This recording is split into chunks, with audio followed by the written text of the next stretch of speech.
Agora estamos entrando na metade da nossa terceira unidade, não é, com o conteúdo de sistema digestório. Sistema digestório nós iremos dividir também em três sessões, em três aulas, né, distintas.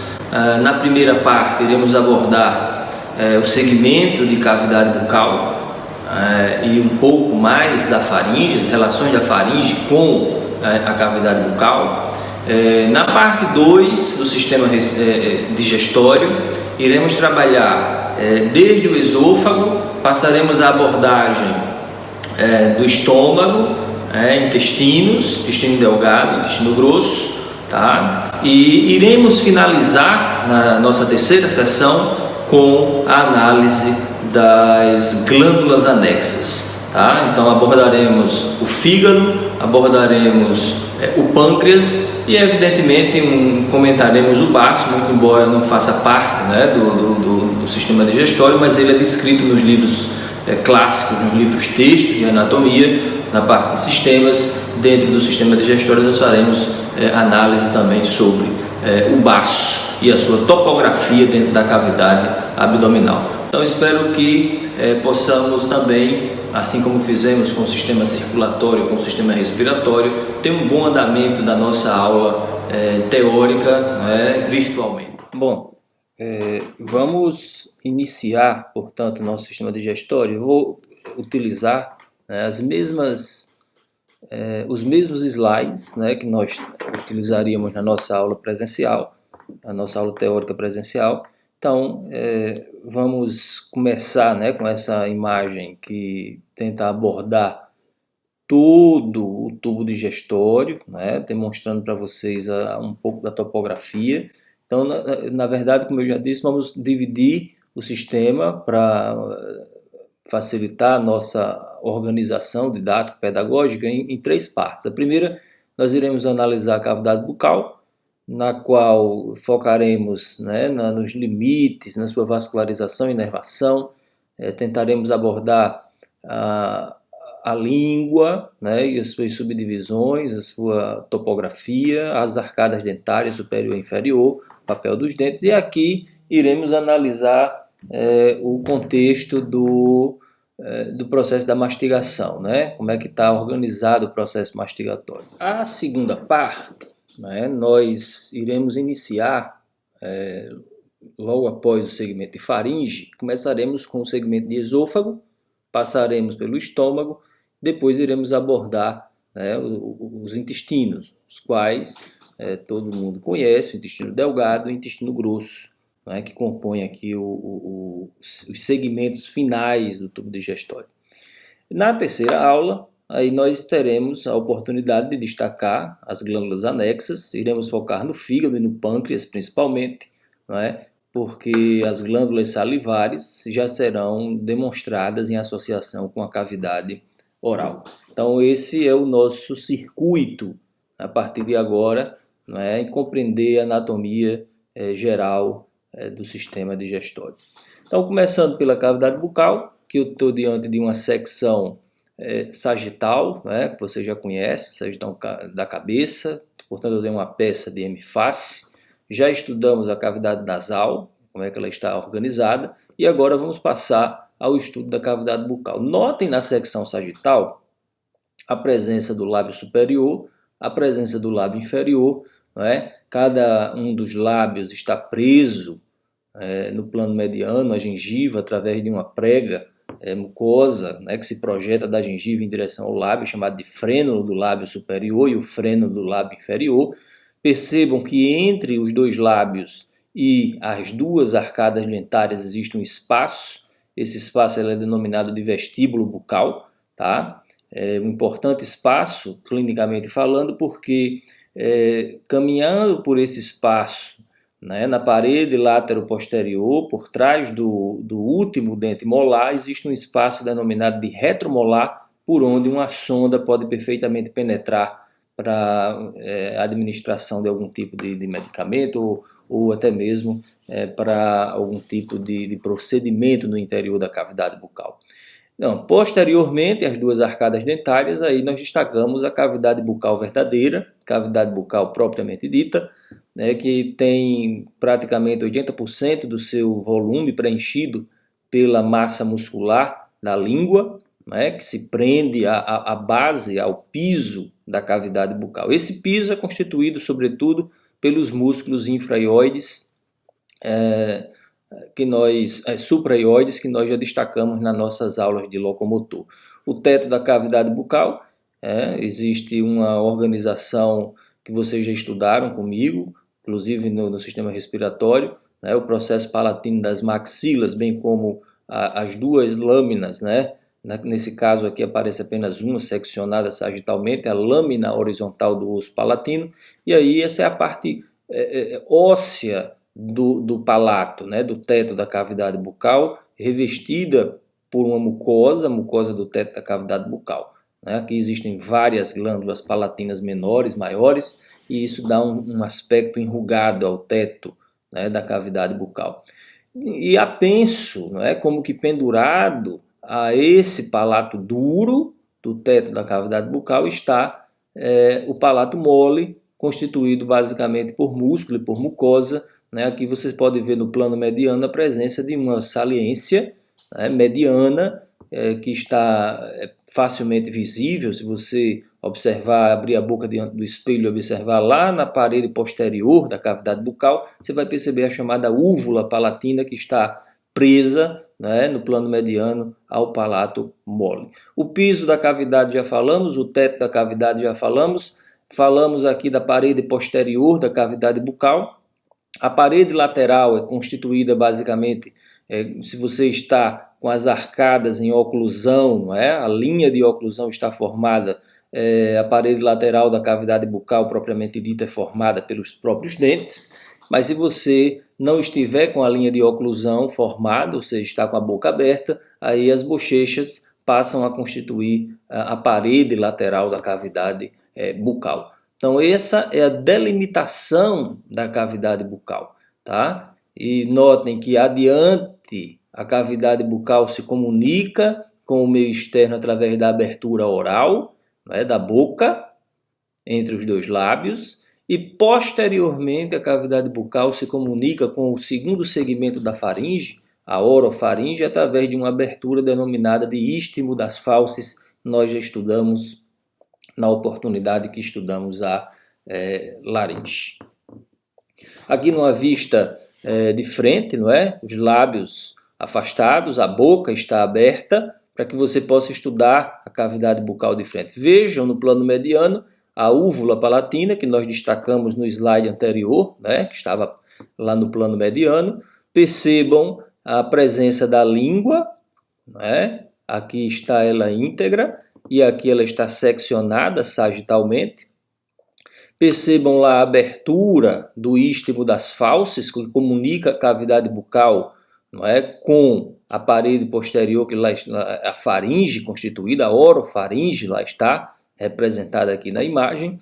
E aqui você pode visualizar muito claramente o palato mole, que se projeta da parede posterior do teto da cavidade bucal em direção à parede posterior da faringe. Então vejam a úvula palatina, e eu queria destacar nesse palato mole duas pregas músculo-mucosas. A primeira, mais anterior, é denominada de arco palato-glosso. Ela parte do palato em direção à língua. E uma segunda prega, denominada de arco palato-faríngico, que parte do palato em direção à faringe.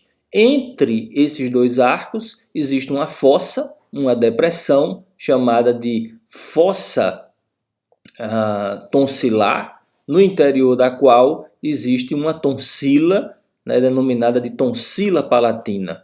Essa tonsila antigamente era chamada de amígdala, né, mas há algum tempo já deixou de ser chamada assim, nós a denominamos de tonsila palatina.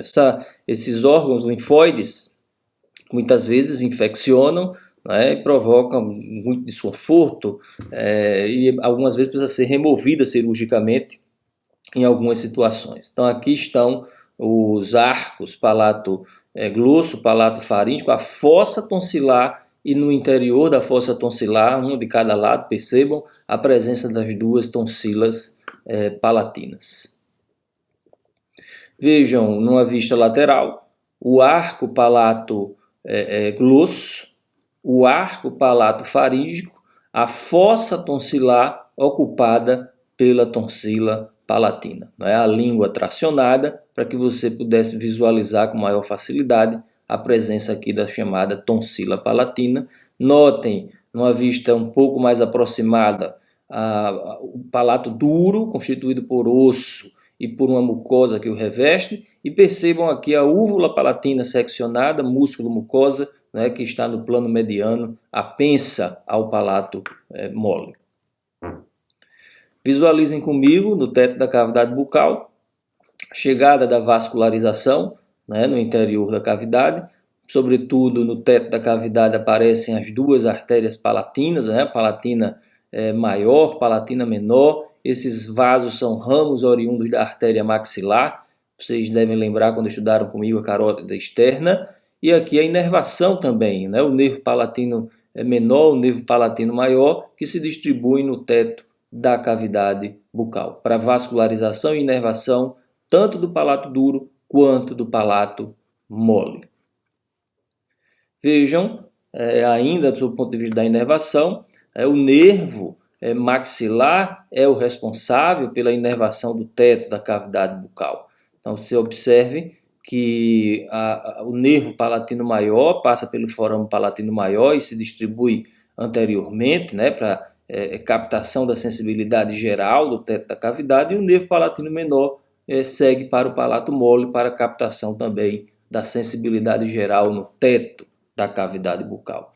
Em relação à sensibilidade geral no segmento de língua, observem aqui a presença do nervo maxilar, e como esse nervo, aliás, o nervo mandibular, e como esse nervo ele se ramifica, dando origem ao nervo alveolar inferior e ao nervo lingual, E esses dois pares, eles caminham para a inervação e coleta da sensibilidade geral da arcada dentária inferior, bem como do segmento de língua e de partes moles do interior da cavidade bucal. Então, se necessário, o profissional da odontologia que quer fazer um bloqueio da sensibilidade geral no interior da cavidade bucal, ele tenta provocar lá no ramo da mandíbula, mais ou menos à altura da incisura mandibular, a injeção de agente anestésico para bloquear esse elemento nervoso que caminha para a dentição inferior, por exemplo. Está aqui ela seccionada e vejo um ramo caminhando para a raiz do dente, e aí você tem realmente o bloqueio da sensibilidade dolorosa na raiz dentária, naquele elemento dentário, e bem como, dependendo da quantidade de anestésico, o bloqueio do nervo lingual. Isso gera uma perda de sensibilidade, uma anestesia também da metade da língua, dependendo do lado do antímero em que se faz a aplicação do medicamento. Muito bem, vamos iniciar agora a análise da organização da arcada dentária.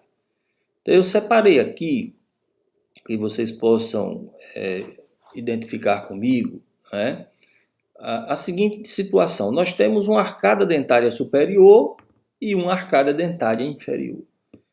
Cada uma das arcadas dentárias, superior e inferior, é dividida em duas partes, uma direita e uma esquerda. Então, a arcada dentária superior é dividida em uma metade direita e em uma metade esquerda. Então, nós temos uma hemiarcada direita e uma hemiarcada esquerda. Isso vale também para a arcada dentária inferior, uma hemiarcada à direita e uma hemiarcada à esquerda. Então, o que eu tenho representado aqui na figura são hemiarcadas, uma hemiarcada superior e uma hemiarcada inferior. Vejam que em cada uma delas nós temos um dente incisivo superior, central, incisivo superior central, E aí nós temos vizinho a ele o incisivo superior lateral, temos um canino, não é? Um dente canino nessa hemiarcada, e vem os dois dentes premolares, o primeiro e o segundo premolar dessa hemiarcada, e os três dentes molares, primeiro molar, segundo molar e o terceiro molar. Então eu tenho 1, 2, 3, 4, 5, 6, 7, 8 dentes em cada hemiarcada, totalizando 32 dentes, né? Na arcada dentária completa, superior e inferior. Se eu tenho 8 dentes em cada hemiarcada, eu vou ter 32 dentes, né, na arcada dentária completa.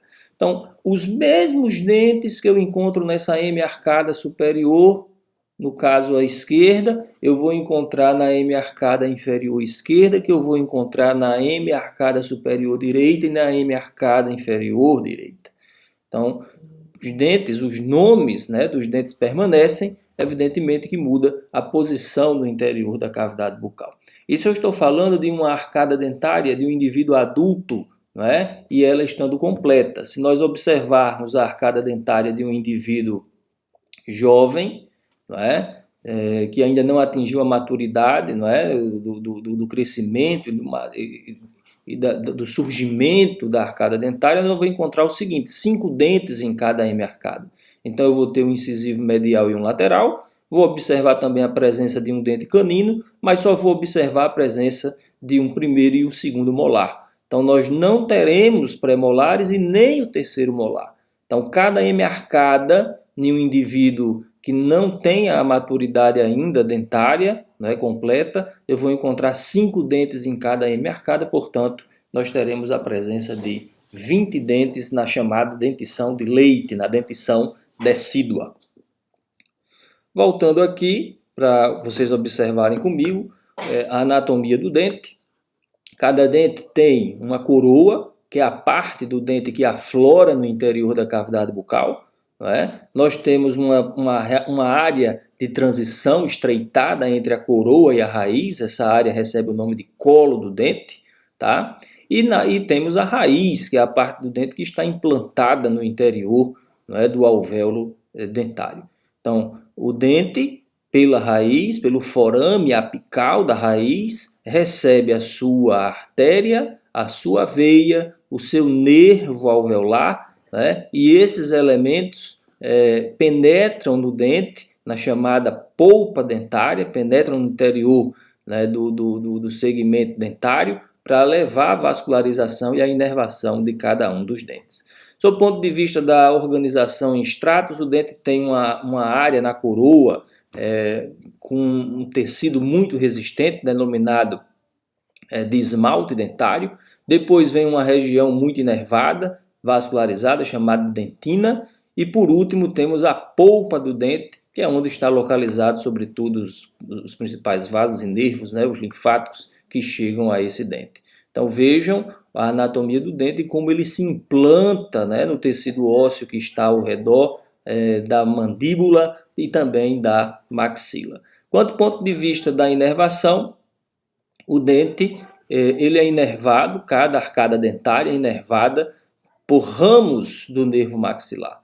Então a arcada dentária superior é inervada pelo ramo maxilar do nervo trigêmeo, não é? Enquanto que a arcada dentária inferior é inervada pelo ramo mandibular do trigêmeo. Aqui nós tiramos parte da mandíbula, mas temos aqui ainda um pouco do nervo mandibular, deixando um ramo, né, que penetra no forame apical da raiz e em seguida para penetrar na polpa dentária. Então aqui está o nervo alveolar inferior do nervo trigêmeo, né, que é ramo do nervo mandibular. Está aqui.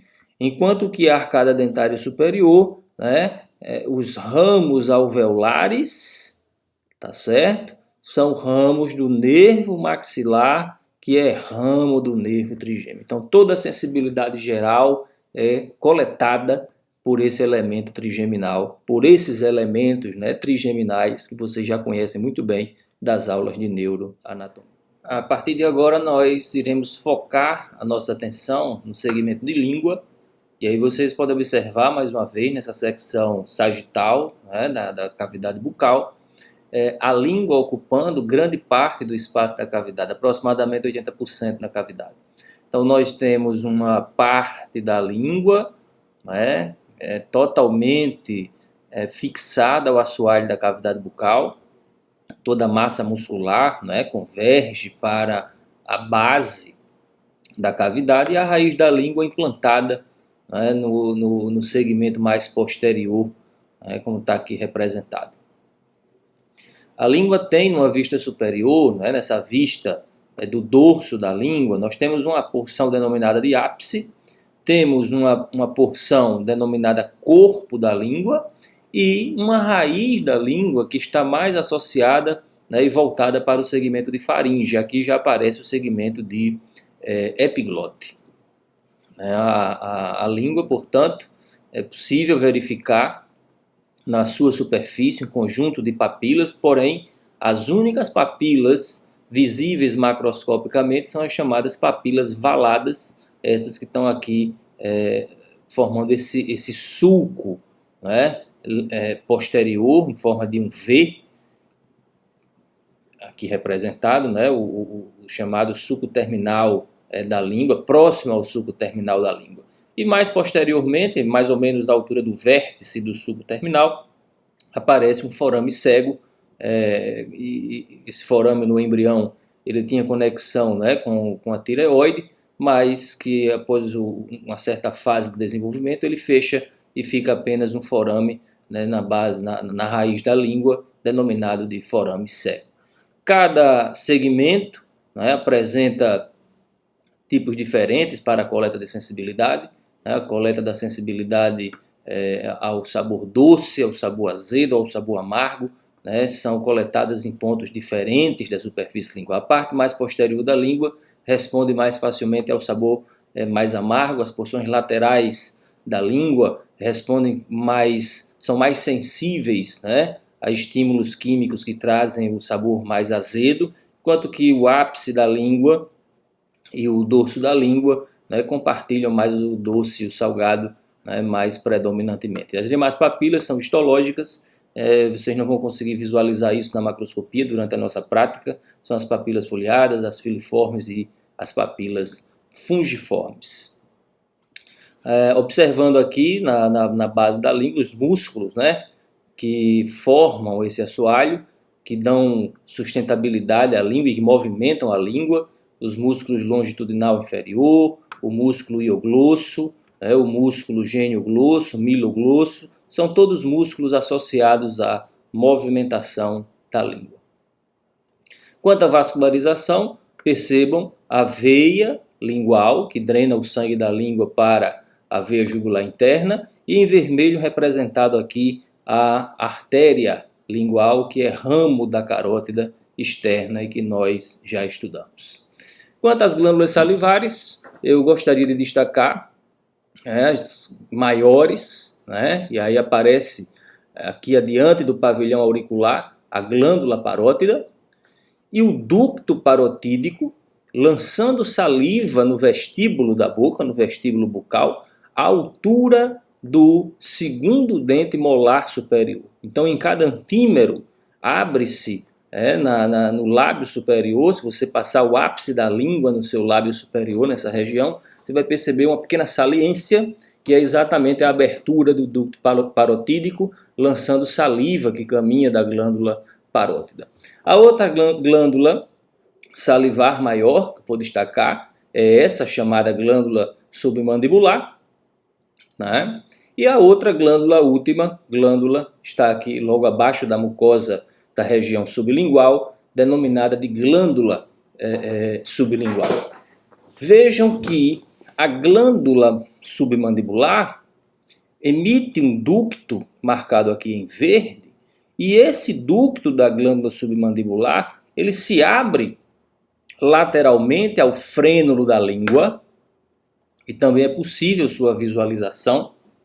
Se você, diante do espelho, levantar a língua para observar a região sublingual, pedir a um colega para levantar a língua, observe o frênulo da língua, onde a língua está presa ao assoalho da cavidade bucal, e de cada lado 2 pequenas saliências denominadas de papilas do ducto da glândula submandibular. Aqui representado uma delas, o outro antímero, o outro.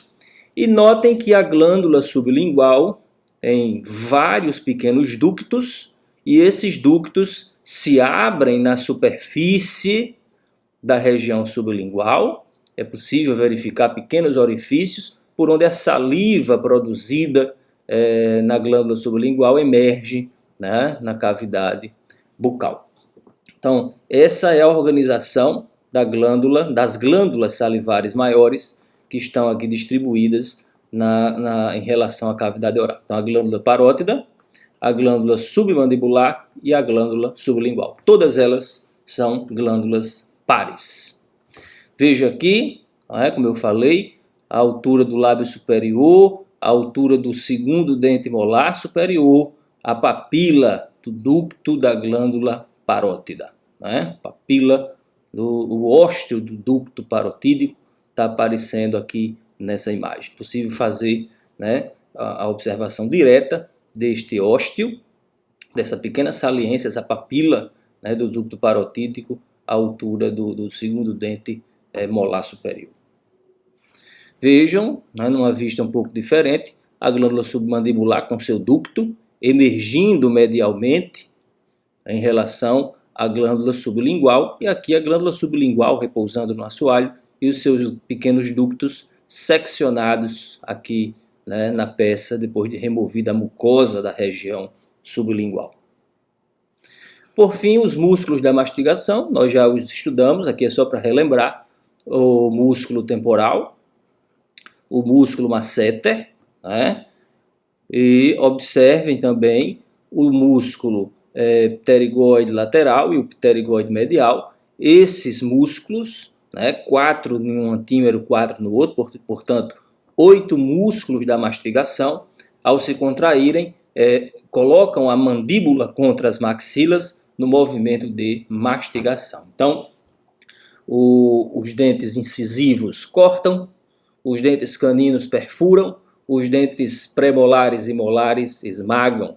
Conjunto disso forma a mastigação, que juntamente com a saliva e os movimentos da língua permitem que esse alimento seja misturado com esse conteúdo para a formação do chamado bolo alimentar, o qual é lançado no interior da faringe e, portanto, nós já estudamos o segmento de faringe e, ao final, todo esse conteúdo do bolo alimentar é lançado no interior do esôfago.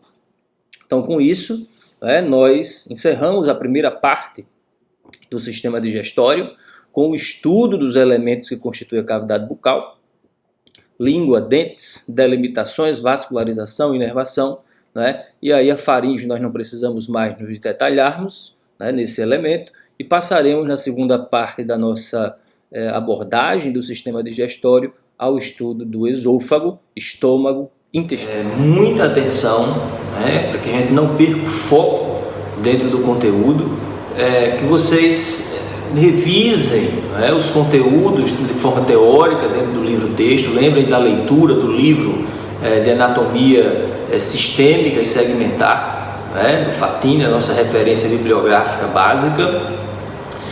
Leiam os capítulos que envolvem os sistemas que foram abordados, e atenção às nossas aulas práticas, vocês possam vir para as práticas trazendo as dúvidas que porventura tenham surgido ao longo dos vídeos e também das discussões dentro das nossas atividades síncronas, na nossa sala virtual, e que vocês possam trazer para a nossa aula prática presencial todas essas dúvidas, que a gente consiga identificar as estruturas, observar suas relações topográficas e fazer as associações anátomo-funcional, anátomo-clínica, e aí certamente teremos um excelente aproveitamento dentro de cada sistema. Então, mantenham o foco, mantenham o ritmo de estudos, e o importante é que no final vocês tenham os conceitos fundamentais da anatomia humana para a formação sólida do profissional na área de saúde.